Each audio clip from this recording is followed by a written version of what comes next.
Today I'm making chocolate covered raspberry almond cake bites. First I'm going to make the cake, so in a bowl I'm going to add 1 box of this creamy almond cake mix. Next I'm following the directions on the back of the cake mix, so I'm adding eggs, oil, and instead of water I'm going to add milk. Mix that up until it's combined. Next I grease a 9x13 pan. I'm going to add the cake mix into the pan and then bake this at 350 for 15 to 20 minutes. Once the cake is done baking, take it out of the pan and add it into a large bowl. Next, with the hand mixer, mix it up to break up the cake into smaller pieces. Then add a half a cup of milk and mix that up until the cake starts to clump together.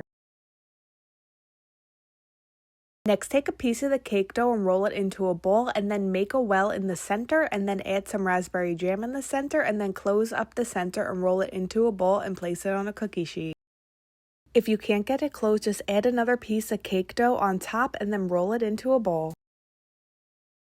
Then just continue making the raspberry-filled cake bites and rolling them into balls and placing them on the baking sheet, and then place this in the fridge for 1 hour.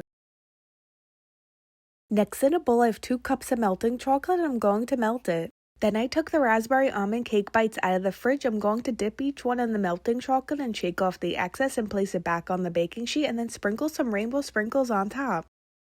Then I'm just going to continue dipping the cake bites in the melted chocolate and sprinkling rainbow sprinkles on top, and then place these in the fridge for 30 minutes for the chocolate to set up. Here's an up close look of the cake bites, and this is what the inside of the cake bites look like.